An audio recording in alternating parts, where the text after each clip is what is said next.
Good morning. This is Barbara from Little Rock. And again, I'm Raccoon Eyes. I got to tell you how frustrated I am this morning. I'm sorry, you're going to have to listen to it. Well, yesterday, I didn't have a phone Monday, and I didn't have a phone working yesterday.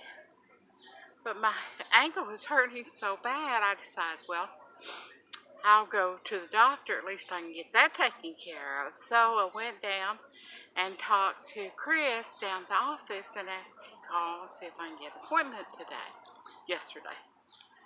So he did. And I said, well, I'll just call Uber. Then I realized I don't have a phone. I don't have an Uber account without my phone. So then I had less than an hour to figure out how to get to the doctor's office, right?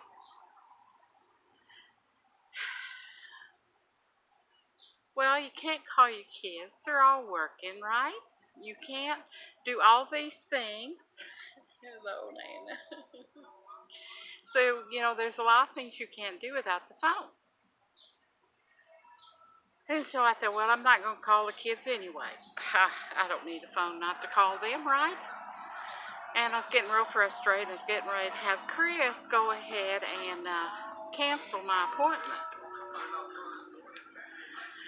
Well, then Barbara, the manager, came in and she said, well, I'll just take you, drop you off. And I said, oh, that would be great. And I can go ahead and have them see this and see if they can, is there anything else they can do? If not, then I go back home.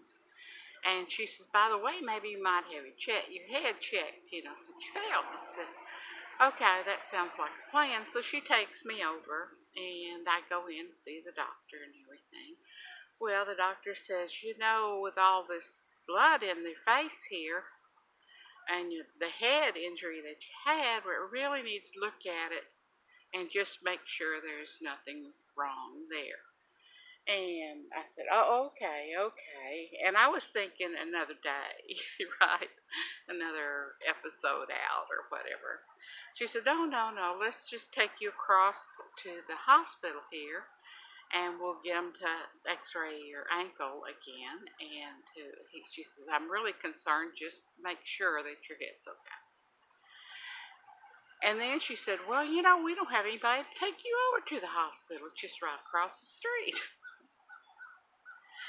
And so anyway, she says, well, I see she says, maybe you need to call somebody. I said, well, I haven't got a phone. It's not working. I don't have a working phone. And she said, well, here, I've got a number on your face sheet here, and it looks like your son. I said, sure, call my son. I said, but I know he can't get off and come help me. I mean, I just hate to call my kids, to bother them. And so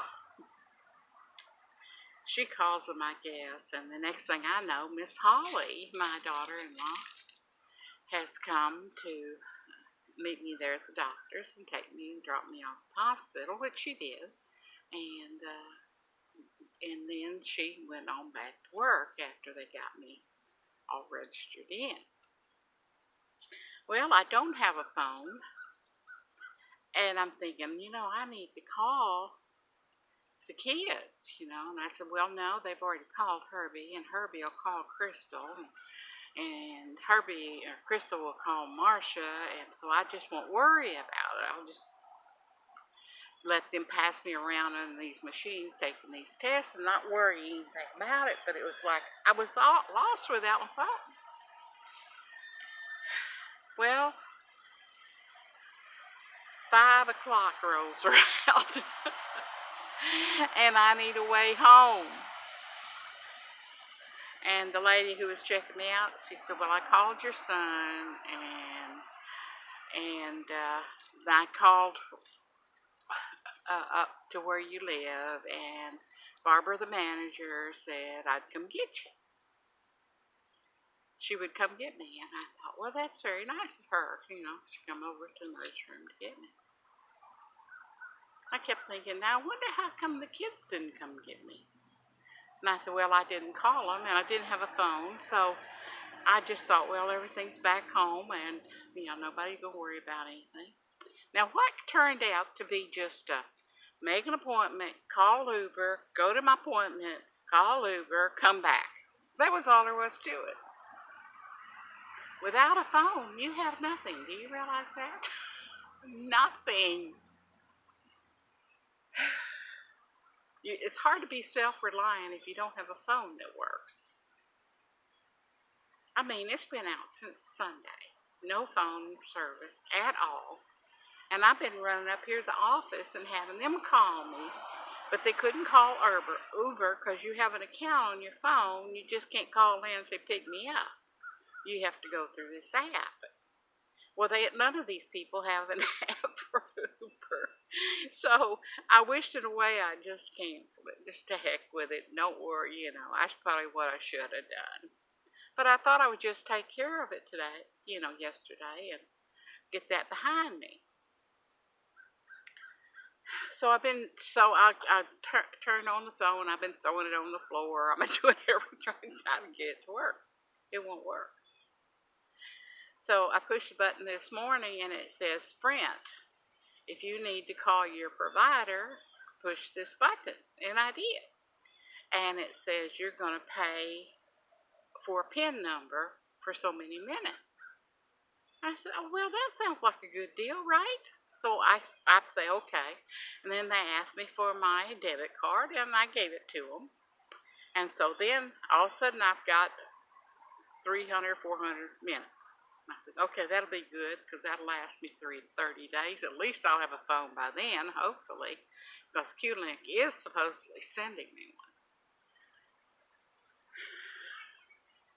So I call my daughter to let her know, that I have this other phone, but I don't know if it's registering my number or, if it's another number or anything. Well, she says, well, I can't talk to you now. She says, I'm mad at you. Very mad at you. And I'm going, oh, man. I said, well, what else? She said, I cannot talk to you now. Okay. And then I hung up and I thought, well, she can't call me back. She didn't know where to call me back from. I don't have any service. I've got this call out, but I don't know if I can get calls in, and there's nobody to call me in to see if my phone works, because, it's early in the morning. So then I'm thinking, Lordy mercy, what a mess. I said, now my kids, I guess, are mad at me. That's probably why they didn't come see me. I tell you, just because I didn't have a phone. Now, that's how important phones are in our life now. Without a phone, I can't call my next door neighbor. If my phone don't work, I can't call 911. If I need a ride, I can't call Uber. I can't call Metro. I can't call anybody because I don't got no phone. So I have to go down office hours and go down and make an appointment to see Chris. And then I go in and see him, and then he has to hear my whole story, and then he has to react to that. And so it's just been, I think I'm going to run away from home as soon as I get me a cell phone. Me and Connor are going to rent us a van, and we're going to take off. I don't know where we'll go, how we'll get there. I don't think I have money for gas, but that's how I feel today. That's just the way I feel. Now, I may not put this up. I don't know. But it's just amazing how much we rely on our cell phone. And all the numbers are in the cell phone. So you can't even off the top of your head think of a number. I thought I would remember my daughter's number. I kept saying 429. 8639. No, it's 8146. No, I was trying to tell the doctor. I said, I don't know. Do you know her work number? No. Where does she work? Surgical centers. And then I said, no, just forget it. Just forget it. She'll find out, and then she won't have to worry about it while it's going on. She won't have to. Oh, Lord. So today, I barely got to the pier, but I did. I got to the dog park. And Connor, you gonna go running around or not? Have you already done that? Okay. And I was gonna bring my scooter out, but it looks like rain. I thought, yeah, if I have it out and it rains on it, it'll be broken. I don't think I can deal with something broken again. So that's my gripe for the day. But the one thing is that I just had a concussion and from my fall, and I just have my my foot's, as far as they're concerned, it's not broken. It's just badly sprained. So, and they put a new kind of air brace or something on my ankle, and I did get the dog part, but I'm sure when I get back home, up it'll go with an ice pack. But thanks, Linda, for offering to help. Bless your little heart. Just think you could have got tangled up in all that. But it was supposed to be just a quick in and out. So, anyway, it's the way it is. I hope you have a good day, and I hope that you're out and about and waiting for rain to come in, because it's going to be glorious. I hope it's not threatening, but glorious rain that we need. And pray for Mother Earth. And find a project to do today inside. Knit you something, crochet something, paint, do something. Look at garden catalogs, flower books, magazines. Do something today. I might just put more makeup on since I'm having a bad hair day. But anyway, take care, and I hope to see you tomorrow. If I don't, just run away from home. Okay.